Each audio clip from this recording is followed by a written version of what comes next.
Friends, I'm plain spoken. I've tried to be a public interlocutor, try to be a voice that kind of steps into a lot of different places and makes sense out of them for a broader audience. Spoken with academics, trying to make sense out of what they're working on, the questions they're asking and answering, and how to interpret them. Talked to a lot of clergy, talked with liberal clergy, I've talked with conservative clergy, I've talked with charismatic clergy, I've spoken with. Today's guest is probably going to be closest to Reverend Daniel Hickson, who left from the United Methodist Church and went ACNA. For those of you who have watched any amount of content that I put out, I'm firmly Methodist. I put out a ton of Methodist content. I really do believe I'd be something of like a Methodist chauvinist. I really do think we're the best, and I'm pretty unapologetic in saying that. I'm not really being hyperbolic. I think it's the best tradition that represents what happened on the day of Pentecost. And man, if we could reclaim that, it would just be amazing. For some people, that means claiming the charismatic gifts of the Spirit, having a certain form of worship.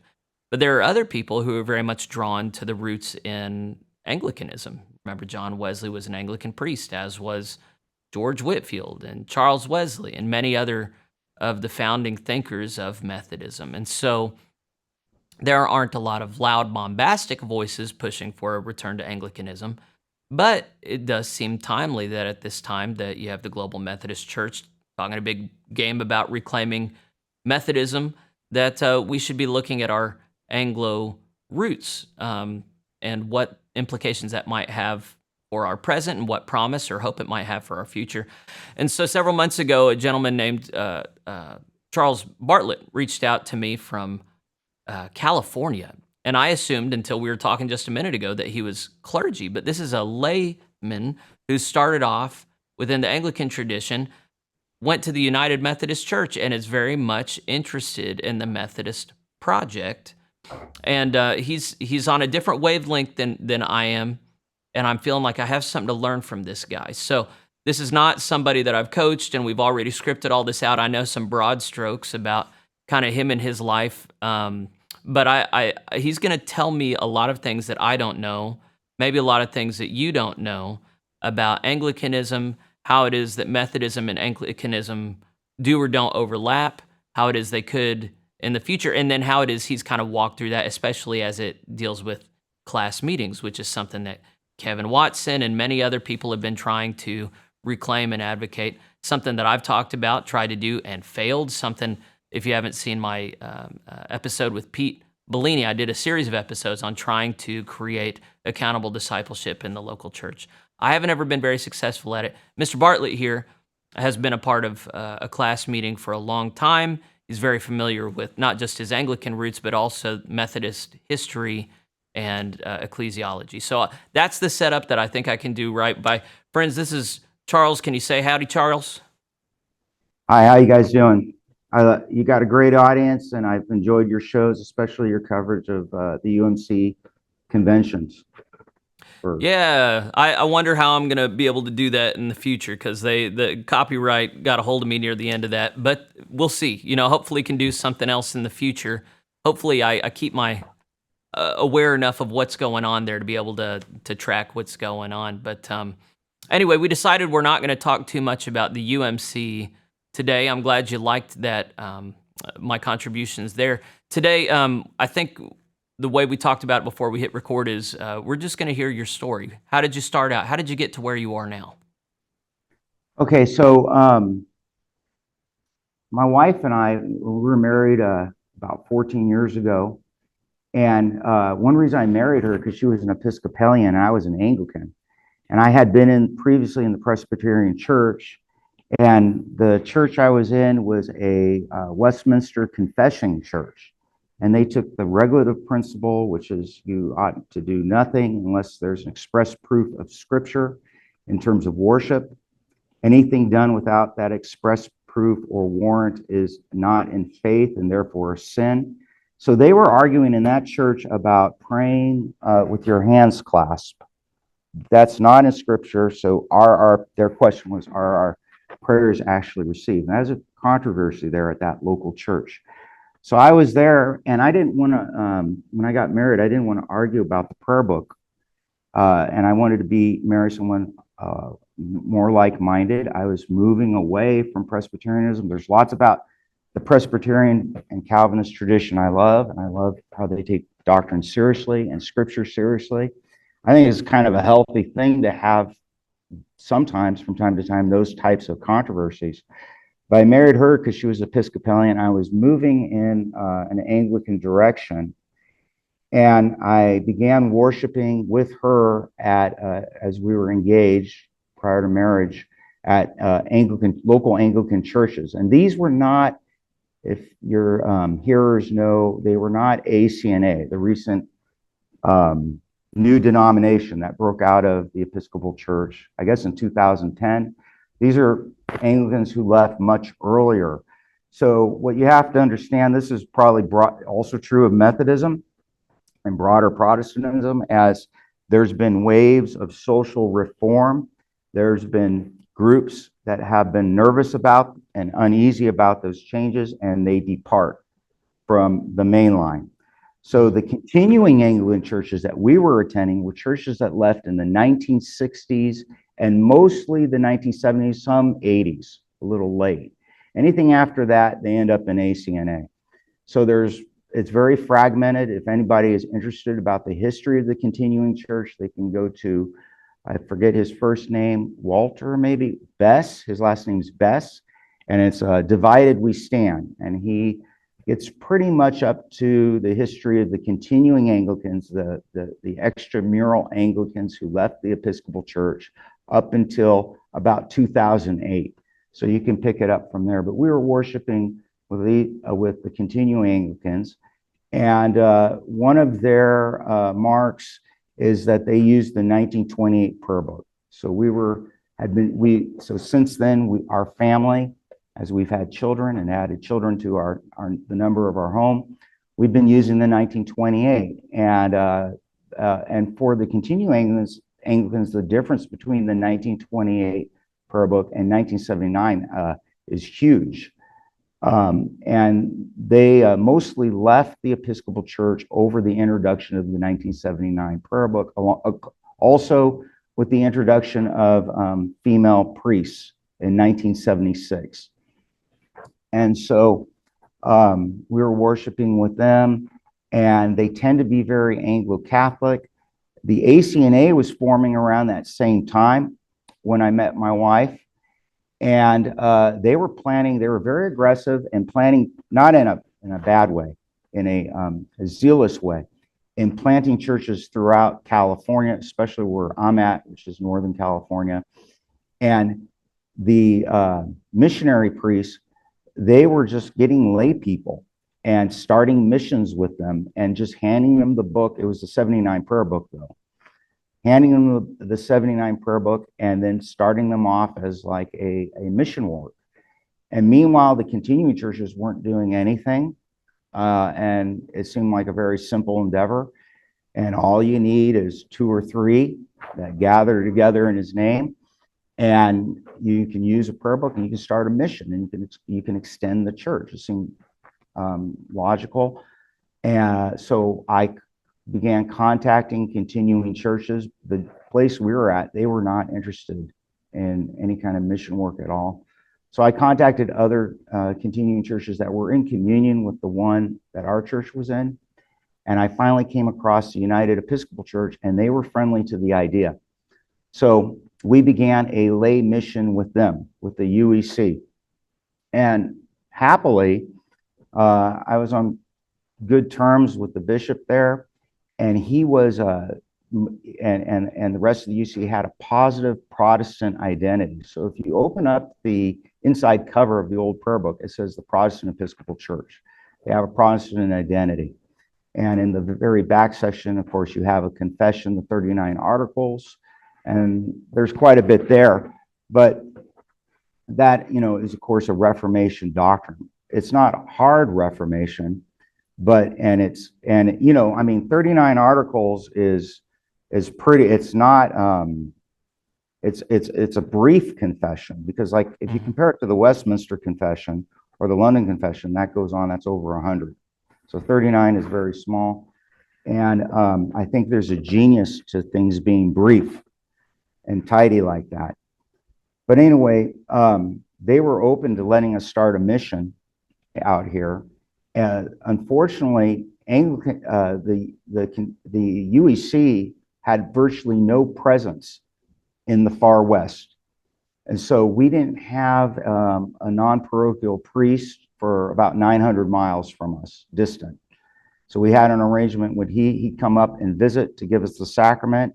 And then the rest of the time we'd do evening prayer on Sundays and invite others to it. And we weren't too successful with that. After all, we were meeting at our house, and it was just my wife and I, and over time, a couple kids.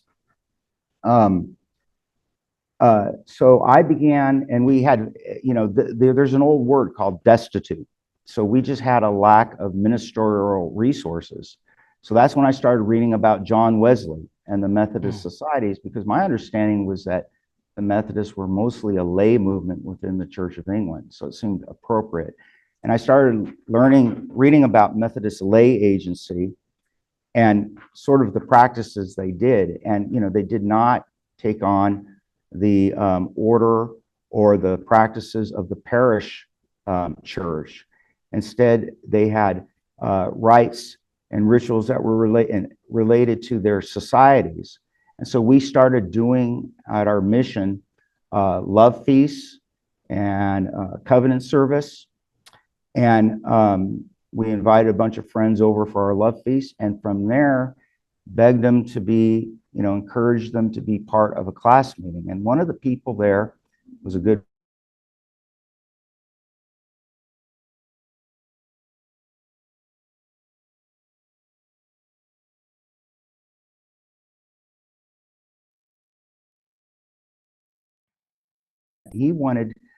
he was interested in Charles, I lost you for about 45 seconds. Okay. So you were talking about the internet just crapped out, but I think you're now Yeah. with me again.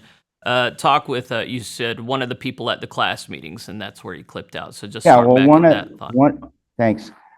We had a friend there at the class meeting, and he was an ordained deacon in OPC, the Orthodox Presbyterian Church, but very evangelical minded. And so he really pushed people to start attending a class meeting. And him and I we had read through the materials together. A very good book on the mechanics of class meetings, and you've probably seen this, is David L. Watson's book. So most of what we learned came from this book. If I can get this. You had it. Yeah. There it is. Sorry. David Lowes Watson. That was what his L stood for. Yeah. Unfortunately, it's out of print, but it's an excellent book. So we studied that, and we started doing class meetings, and we wanted someone, the class leader should be someone mature and knowledgeable about Scripture. So that wasn't me. That was our friend Casey Fargo, the Presbyterian. And he was a confessing Calvinist, and he did hold to regulative principle.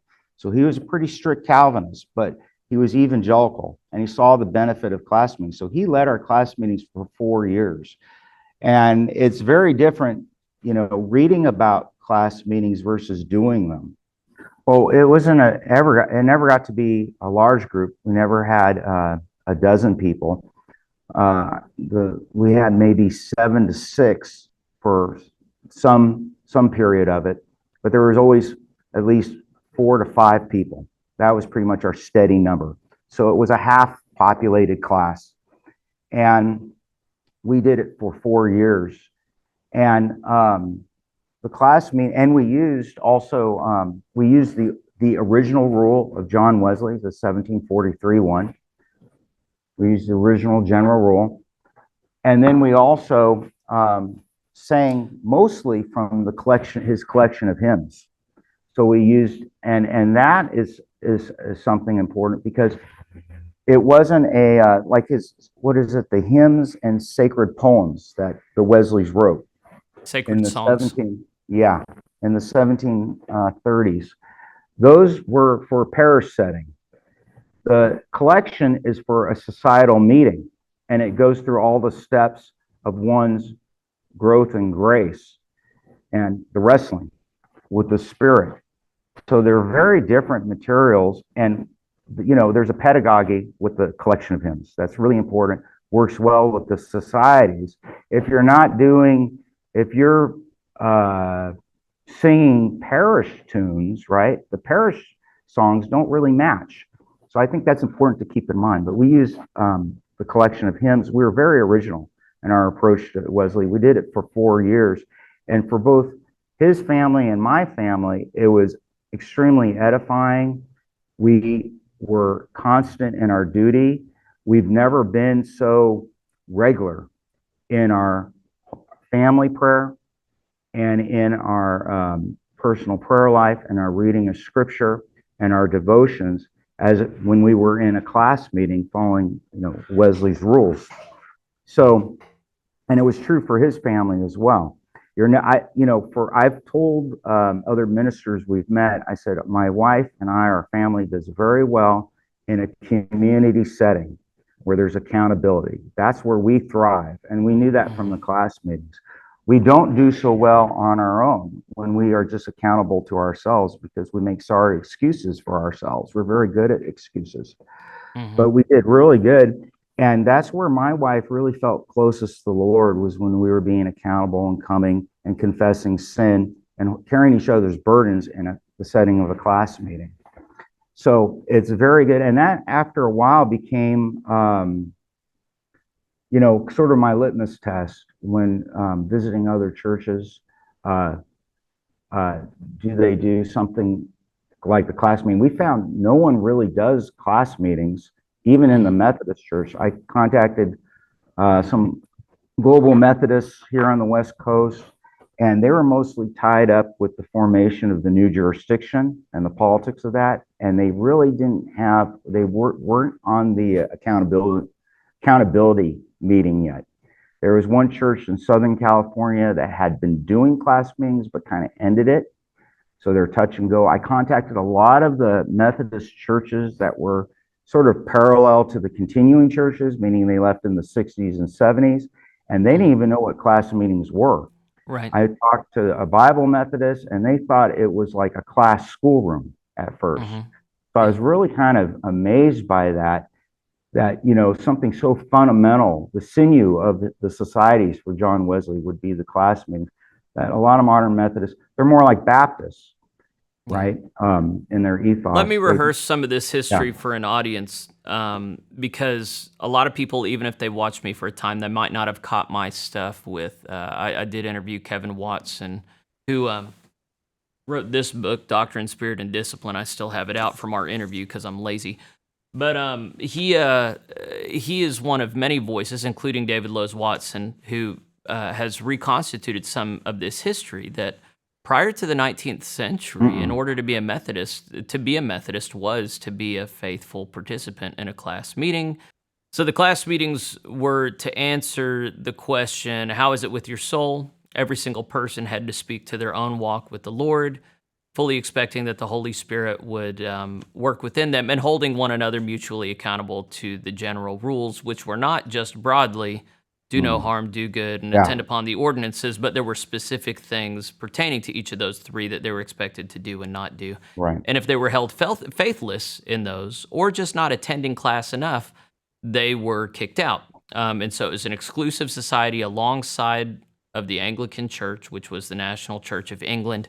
And then that expanded to the United States of America, where John Wesley reluctantly gave his blessing upon new superintendents to lead the church here.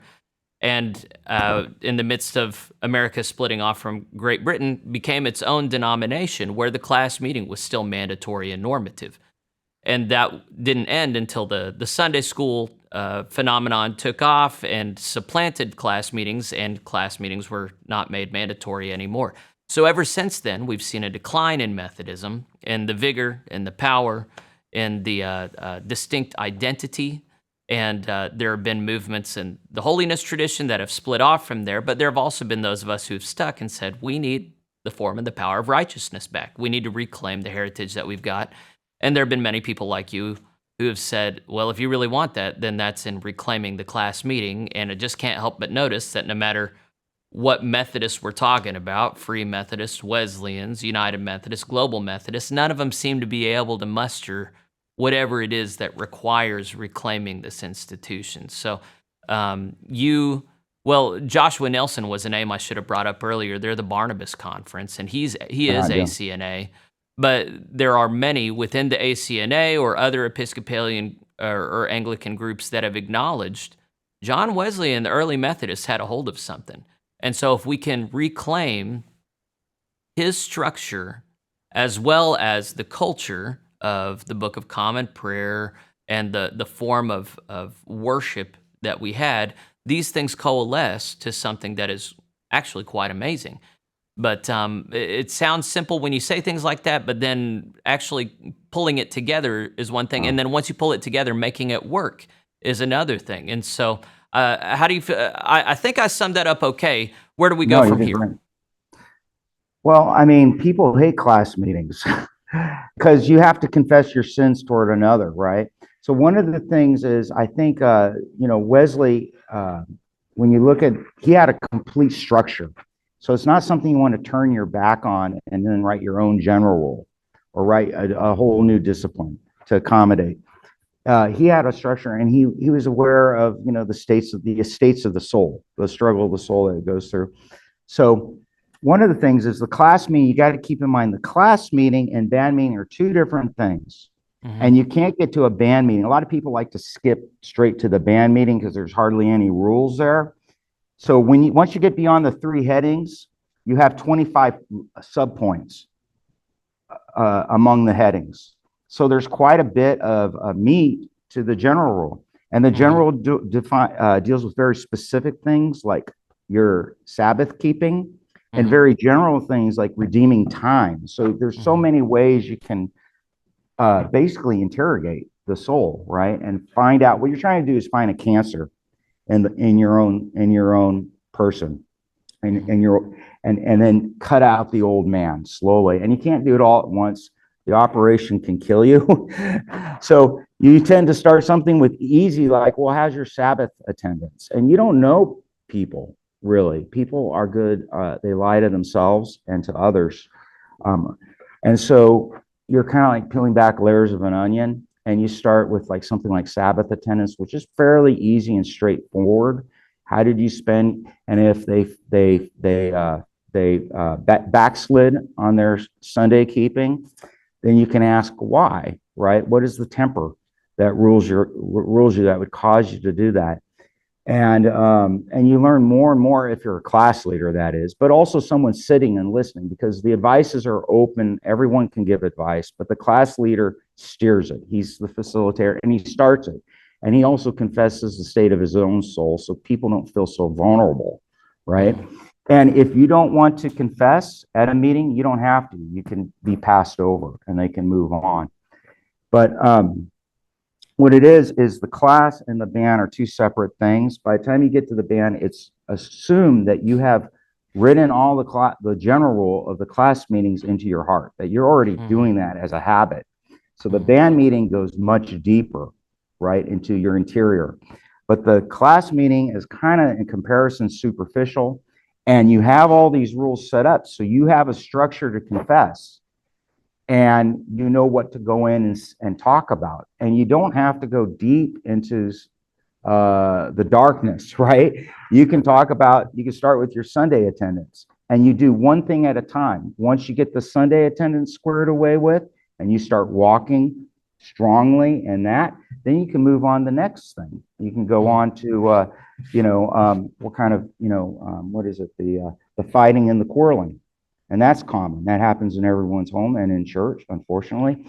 The two places where it says in the Anglican Book of Homilies, it should never happen with the Christian peoples, in the home and in the family. But unfortunately, a lot of quarreling there. But you said home and family, but you meant home and church. Home and church. And so then, so you can move on and deal with these issues one-on-one until you get to the root of the problem. And then, the cure, of course, are the ordinances, abiding in them. And so it's a complete system. And then, but you can't do band meetings without doing the class meetings. But the class meetings is a protection too. It tells you what you can talk about, and it's a starting point.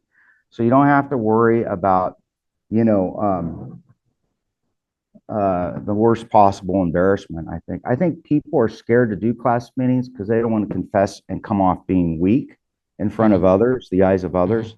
It'd be too damaging. I had one man, we tried to start a class meeting together, and he was scared about his reputation. And there was things he wanted to hide. And eventually, through talking about Sabbath keeping, we kind of figured out what was going on there. And there was a real cure needed, a ministry of cure. But the parish church he was attending, they knew nothing about this, and they had no way to deal with it. And the class meeting, the general rules, gives you a systematic way to deal with the things people need help in.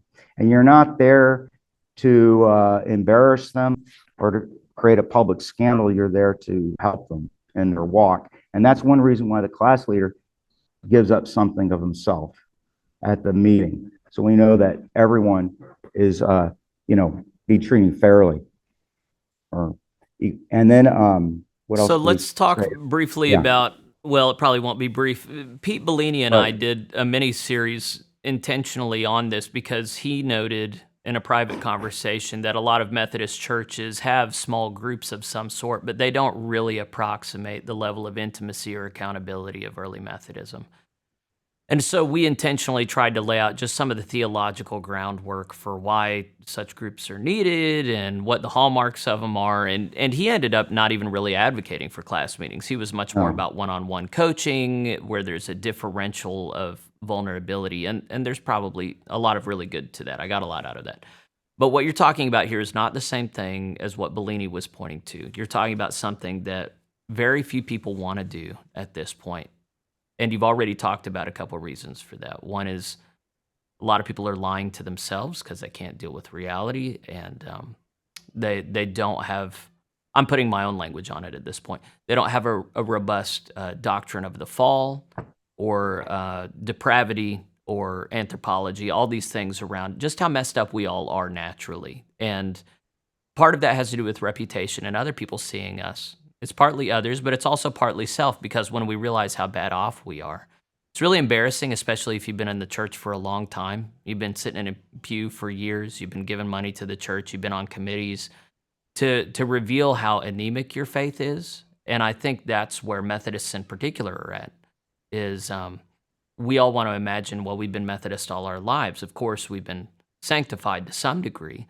But if we really openly bare ourselves, I think, there's no way for me to speak with confidence on it because we're not doing it. But what I've suspected is we would find that a vast majority of people who call themselves Methodists don't even come close to obeying the general rules, much less be ready for something like band meetings. If you were a Methodist, you were expected to have a ticket.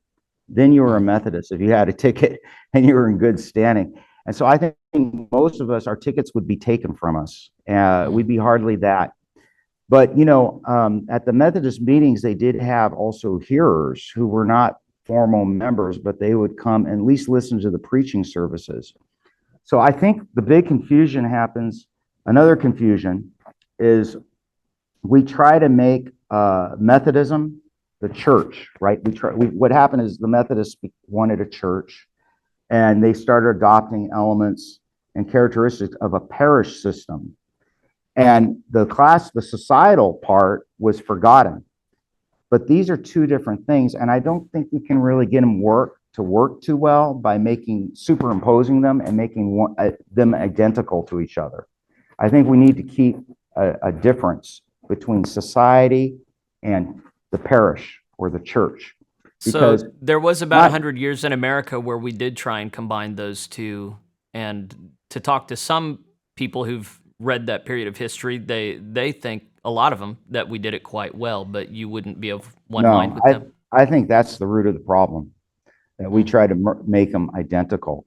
So then, the wealthy man who contributes money for putting in the stained glass windows doesn't want to have anything to do with class meetings. Okay, where does a person like that fit in? So they'll basically be hearers. I think the way to go forward is to treat the parish or the church separately from the society, and that ideally speaking, you might have these societies within your church, but you don't try, and you might have a mourner's bench where you invite people up, and then if they want to keep their estate of the light they have, they ought to join a class meeting. I think that every Methodist minister should be ready to start a class meeting, even if it's just with, and that's where Bellini comes in, because the reality is you might be most likely only have one person to do discipleship. So how do you do one-on-one discipleship? So that's his strength. But you should always be trying to push it to a class meeting and adopt this formal structure that Wesley had, because it's a very healthy one. And it not only helps you be ready to go into the band, it prepares you for the band, but it also helps you identify people who are actually growing in grace, who are sincerely growing, and you can put them into more ministerial roles, so you can build up the body that way. So there's a whole structure there. And what we tend to do is we dismiss the structure. We write our own general rules, or we create up a discipleship program that is a figment of what Wesley had put together. And then it's kind of like it was like remaking the wheel, and the wheel's never as good as the original. But anyway, if you keep the society and the parish church different, then you can have the society and you can have the strictness of it. And keep in mind, the general rules presume perfection, Christian perfection.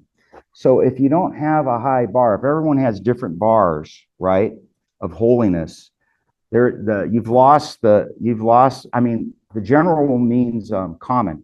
So everyone has the same rule. That's what general means. We're all under the same form of discipline. And if you didn't like that, you went to another minister.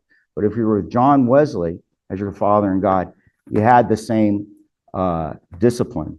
And it was a high bar, because they understood perfection being the holiness of the Heavenly Father, right?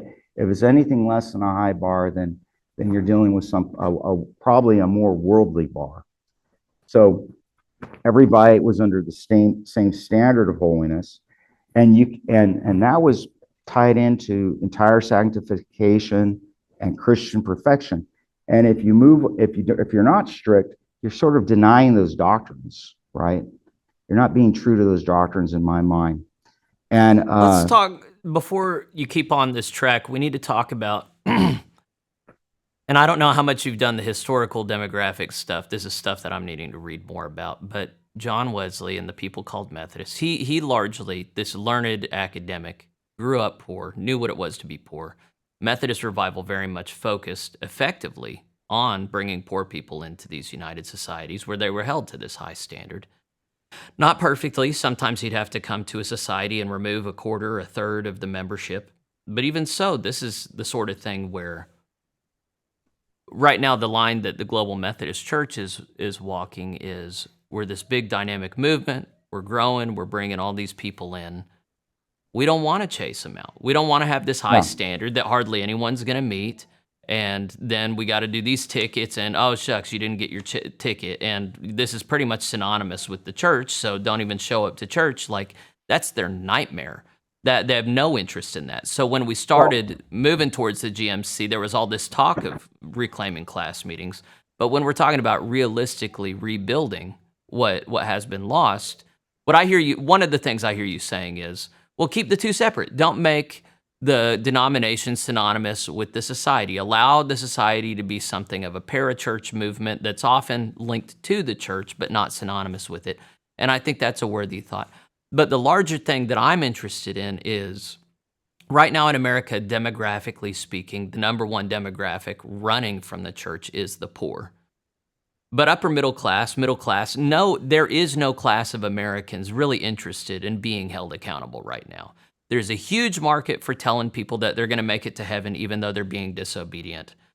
There is no public outcry that I can see, at least within the Wesleyan world, saying, hey, hold us to the standard of Jesus and make us feel uncomfortable if we don't meet it. So what's to be said about that?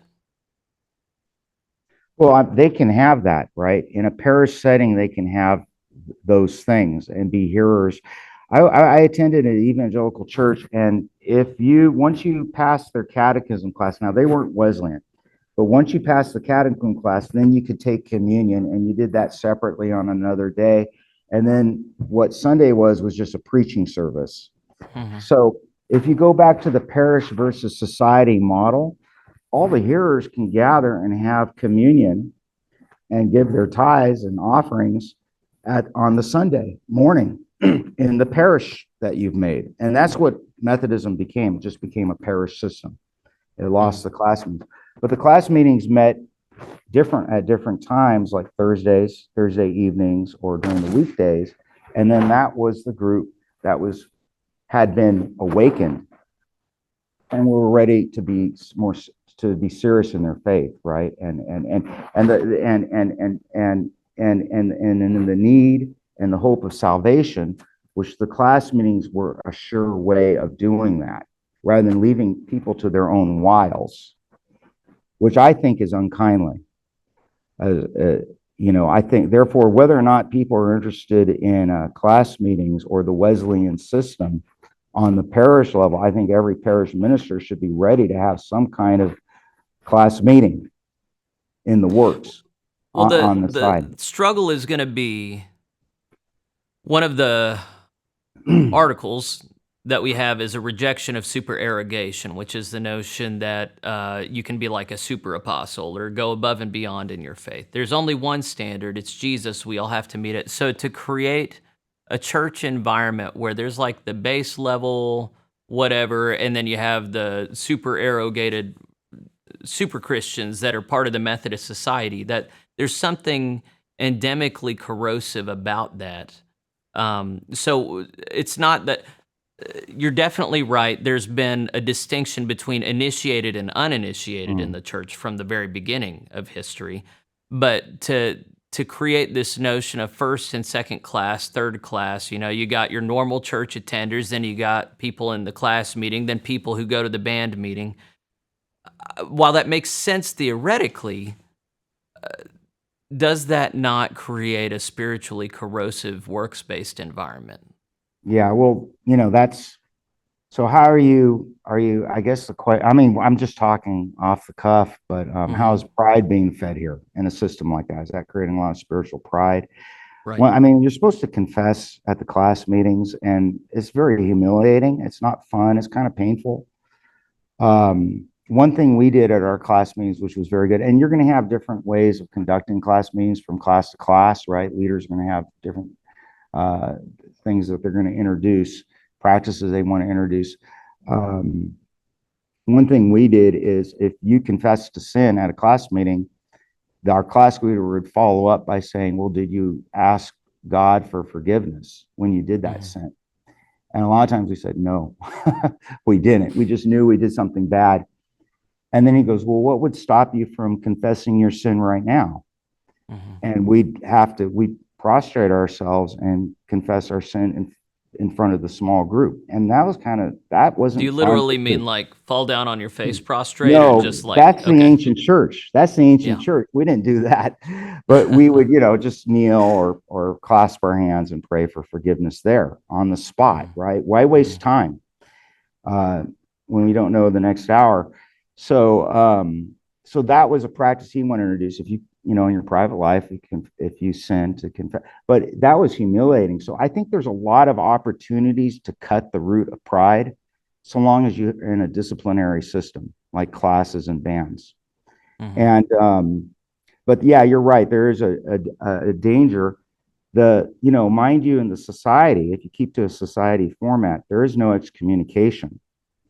You're just disfellowshipped, and you can go find another religious society to join for a time. And the idea is to win you back, of course, to always win you back. But they had the love feasts with the testimonies, let's say, and then and you get your tickets, and you were invited to fellowship, but there was no excommunication. That happened in the parish church, and very rarely, of course, in England or even America was anyone excommunicated. So with excommunication, that's literally you cannot communicate, have communion. You cannot Yeah, have the sacrament. you're blocked from So the table. it was possible for Methodists and early Methodist societies to be disfellowshipped from a society, and yet they could always still attend Anglican That's right. worship and partake of the sacrament. But once you combine the society and the church, and they're kicked out of the society, well, they have also been excommunicated from the No, church. no, not in the original Wesleyan system. They could still go No, to the parish right. church.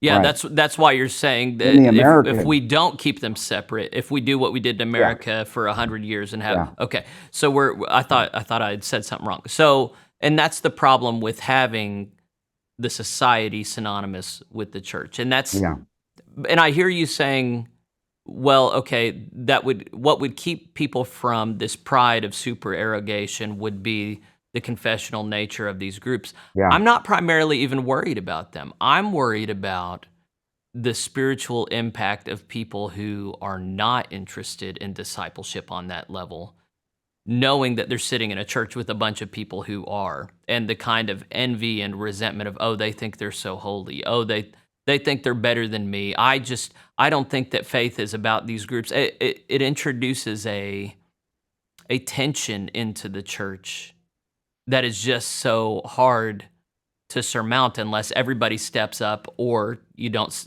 or you just step out if you don't want to step up.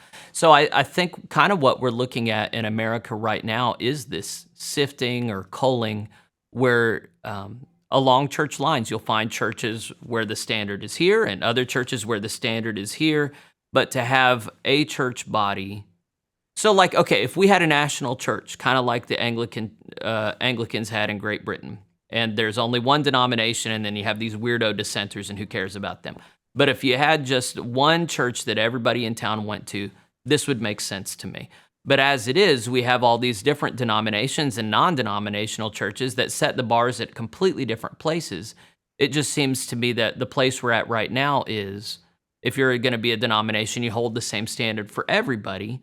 And then if that don't work, go ahead and excommunicate them because they got a church down the street connected to another denomination that they can go to. Am I seeing that wrong? I suppose that's the problem with pluralism. And so, like, you're Right. going back to England, there was no pluralism there. There was dissenting groups, and so, you could, but there was other Anglican religious societies as well. Like you could join, and they had different rules, and you could be part of what is it, Huntington's Connection, and they had no rules whatsoever. They were just preaching, a preaching movement. Mm. So so people could always wander about and circulate. And, I mean, well, look at the Roman Catholic Church. There you have you don't have, what is it? It's a single ecclesiastical jurisdiction, but you have lots of different orders within it, and they seem to get along. So I think in a national church too, if you had a national church, especially in this country, I don't think there would be different kinds of liturgies, and there'd be different practices that would be considered non-essential. So you just have to. I think that's been around for quite a long time in the universal church, and even in the particular church. Yeah, Yeah, I guess parties. I took it Yeah. kind of far afield when I started talking about a national church anyway. I think the thing that we were coalescing around and could potentially close up now would be reclaiming class meetings and what that realistically looks like. We talked about it on the level of polity, I guess, in the local church, but as one who has done class meetings for a prolonged period of time in your household, the place where I'm seeing a lot of openness to this in the global Methodist church is just in house church and church planting, that kind of combining these two things. And I'm inclined to think that that's the way to go forward. So perhaps perhaps we could go ahead and just have you give an exhortation to people of our heritage, of the Wesleyan Methodist doctrinal heritage, and how it is if they're GMC or if they're just kind of stepping back and seeing, okay, yeah, class meetings really are essentially part of this. cast a vision for what it is that you think we could do, and offer some encouragement for people who are interested in that project.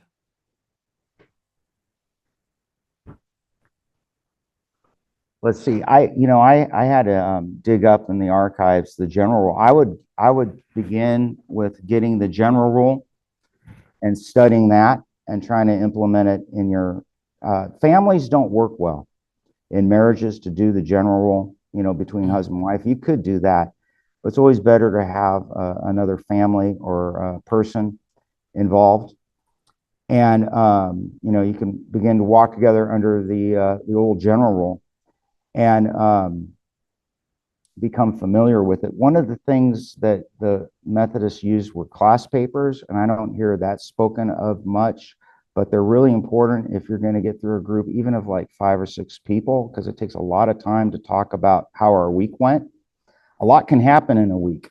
Mm-hmm. But the class paper is basically a line item checklist, and you can go through the aspects of the general rule that way. It helps speed you up and it keeps you on task.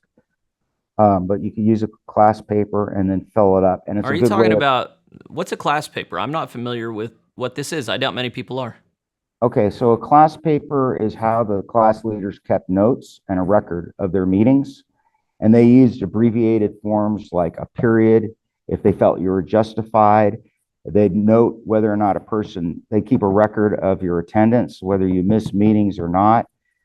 They'd have different notes they would use to represent your state of grace, if you were improving or declining. And they would have categories that followed the general rule. So all the different points of the general rule would be listed, and they'd go through it like a checklist. And then that way they could present it to the circuit preacher who'd come by, and they'd have some analytics to look at. So it's the evidence of your salvation. It's so funny because I think I've maybe read about this once or twice in different, biographies and stuff, and then moved on. But the main people talking about reclaiming class meetings do not talk about this facet, because they just know most people's skin would crawl at the notion of a class leader taking notes on them and just instantiating on paper, this is where this guy's soul is. But to your mind, this is really an essential part of the process. Well, yeah, you were also encouraged to keep a journal, because we lose track of time. And if you want to know, like, for instance, how your prayers are answered, journaling is a good way of doing that, because you have the need and then you record the answer to the need. And you can talk about specific dates. Remember also, I think in one of the hymn books, there is a hymn for the date of your conversion. And this is something that was in one of Wesley. This was during Wesley's lifetime. So they even had a hymn for the date of your conversion. So obviously you were to know something about that time and that event. But the people were to keep journals, and then the class leaders did as well for the entire class, and they could present it. That way they knew the state of your soul. And it makes a huge difference in preaching, because we can always preach on general points about hatred and love and pride and things like that. But you also get very specific, and you know what people's needs are, right? And you can really convict the soul that way. So I think it's really, if you have a minister who's there to cure your soul, how can he do it if he doesn't know your name or know anything about you? They have to know something about your spiritual walk. So the class leaders helped with that. And I think one of the things that would encourage people to do the original class meetings, or stick to the original plan, would be if they knew there was a way you can, enter into ministry, that there'd be ministries open for you, right? And so, like, if you're doing well, if you're walking well, the Canadians had an assistant class leader. So they had a grade below that. And then there was exhorters, and there's different ministries you could move to until a preacher. And I don't think there's anything that could be feed pride too. Like, oh, I want to be rewarded for this and have an external reward. But I think it's a good thing to see young men who want to be heroes, and they want to become circuit riders. and they want to bear the cross for Christ, and they want to help their neighbor, right? Help their fellow man and their brothers and sisters in the church. They want to reform the church. I think those are all healthy, good goals for people. So you open up a pathway for that when you adopt this structure. It's You not got a all brain. pulling It's teeth. funny, we're very different kinds of people, but we have very similar brains in that you learn about what was, and you just can't help but wonder what it would look like in the present moment, and you yearn for it. And even though there don't seem to be many signs necessarily that our country is yearning for such a thing alongside of us, there's also just kind of a basic obedience of just like, oh, well, this obviously had so many good gifts to offer. And I don't know what's to be said for that question of efficacy, or whether or not this moment is ripe for such a Well, thing to happen again. here's a question. At the camp meetings, the preachers, of the various denominations, they would try to recruit people into their churches after the revival tent meeting.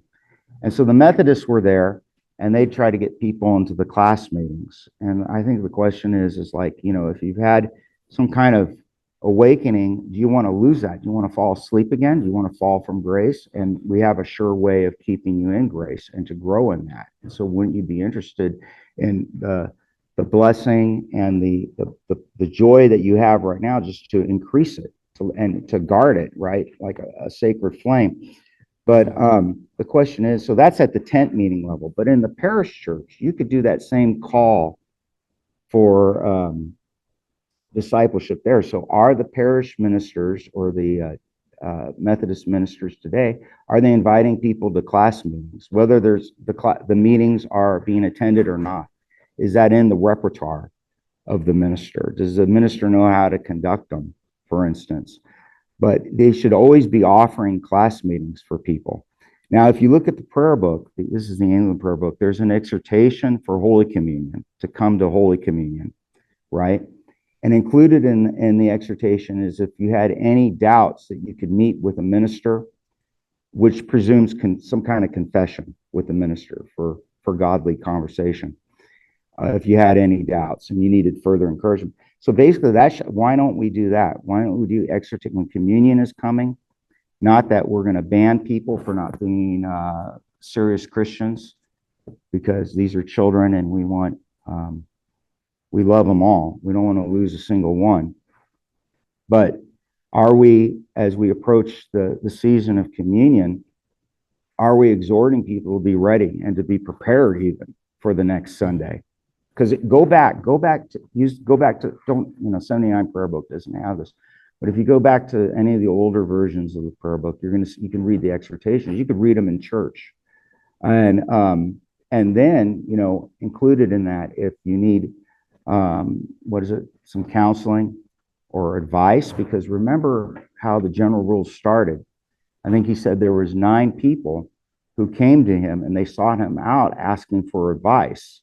And he began meeting with them in 1739, if you remember. That's in the preface of the general rule. So if anyone needs advice, to come to the minister, and that's your introduction to the class meeting, to offer those class meetings alongside with the exhortations.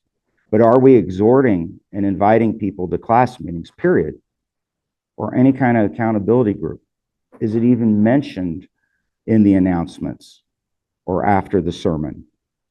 And are we doing So Baptists have a tradition of an altar call where people can come forward to the altar and to get prayed over and stuff. What you're saying is that there very reasonably should be a Methodist equivalent of that, of, hey, if the Lord is working on your heart and you are getting the fire of the Holy Spirit and you want to follow up on this, we have a whole thing designed for you to grow in holiness. So we expect you to plug in here. Yeah, there's no requirement to plug in if you want the health of it. It's for your own good. If this is something you want, you're called into, you want to grow in grace, even to perfection. Are we teaching perfection? Not that the others are hell bound, but they're not going a sure way. Yeah. There's a bit of a risk there when you're left to your own. We're doing it out of love. Yeah. We don't want to lose people. We don't want to lead people to their own. That's all it comes down to. Well, and that's the church in general. And so, yeah, there's basic biblical theology around the church, and then there's man's systems that respond to the truth of the gospel. And some of these systems actually seem to have done quite well. I don't think the Holy Spirit is insulted whenever we create some structure. No, And that, prudential, yeah, prudential ordinance. Yeah. that's the ministry of the Methodist Church. That's the history of the Methodist Church. Is the Holy Spirit was pleased to breathe in and dwell in this movement that once had all this power. And so. it's not antedated, okay? It's not antedated. Like our family did it, and we're a modern family, but we did so well with the class meeting and having that structure. We needed structure to be better Christians and to grow. Mm-hmm. And you know, we're just children. We're just asking for help, our hand to be held. I think a minister would neglect that and let the kid run out into the street to get hit by a car or something and not be watching. In a way, that's Christian love, to watch one another and to care Yeah. for one another. Well, speaking but as we're a pastor, talking it's just really hard whenever you have a bunch that, yes, they're all God's children, but the majority of them are preach your sermon, leave me alone, you know, They're and then teenagers. to identify, sure, yeah, they're well, whatever. I don't know. I don't think whatever that is, I don't want to be insulting, but to figure out who those ones are that God is activating, and then to know how to approach them the right way. It's really quite a rare thing anymore that the Lord even activates people that I can even see. It's just patience. It's just patience. We all have our times and seasons, I think. So, but if it's not there, if you don't have the structure there, or people don't know about it and they can't avail themselves of it, then I think you're not doing the optimum given what you've inherited. Well, let's aim at the optimum together, I guess. Let's let this be the end of this conversation. You know so much, and it's just a part of a big mess and amalgam. We didn't lean nearly as much into Anglicanism as I thought we would, but I think there's just a lot more conversations to be had. Can I say one thing, Jeffrey? Yeah, go ahead. So it came to a point, I was in the UEC, and they took a hard Calvinist direction. And they got quite, because it was Wesleyan, they said Wesley was not an Anglican. And they said I should leave, I shouldn't be in the church, in the United Episcopal Church, because I was not an Anglican. And, you know, I tried to explain to him about Wesley's ministry and that he was indeed a true Anglican. And as far as Calvinism went, our class leader was Calvinist. He was a Westminster Calvinist, and we loved him and he loved us. We got along very well with the OPC out here. And also, I've named my kids after Calvinists. Benjamin Price, an unknown Calvinist from England. And so I'm not a hater or a disrespecter of Calvinists. And I see them as brothers. I mean, there's a lot of things I highly respect. But anyway, they did not like me in the UEC introducing a Wesleyan system. They didn't see it as an Anglican. So I came to a point, my wife and I, we came to a point where we had to decide, you know, people can't understand the name. The name Anglican and Methodist are different, right? And that they don't understand the history between them. So we basically had to choose, or we felt we should choose between whether are we Anglican or Methodist. And that came between the prayer book. What's more important to us? What could we live without? Or what do we need more? The prayer book or class meetings? And we decided in the end that the class meetings were more important, because that's where we had real improvement. And the class meetings, you know, certainly don't omit the prayer book, and they assume the prayer book, because if you were to, you know, if you had a palpable parish minister, you would be going to the Church of England and you'd be reading prayers on Sunday with the morning prayer. You'd be using the prayer book. And, you know, when he left the Americans a liturgy, it was the Book of Common Prayer, abbreviated. So it assumes that that's in there, but we decided the class meetings were more important, and therefore we were Methodist at the end of the day. I mean, to do, you know, for all concerning scruple, we were Methodist. So that was a choice we made. This was the discipline in the class meetings and the Wesleyan system that was wisely designed. Yeah.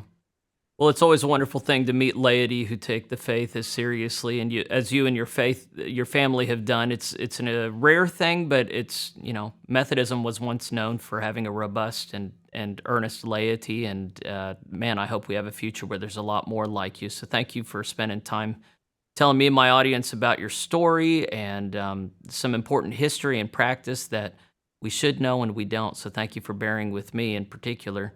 And I look forward to seeing what the future holds for you. God bless you in your journey. And thanks again so much for spending the time with me. Thank you, Jeffrey. Friends, I'll see you later. And stay tuned. If you haven't subscribed yet, the place to go is jeffreyrickman.substack.com. Actually, that's not the place to go, but that's a great place to go. If you want to partner with me in ministry, the place you do that is plainspoken.locals.com. So anyway, make sure you subscribe to me wherever you're watching me, and I'll have more content up for you soon. God bless you.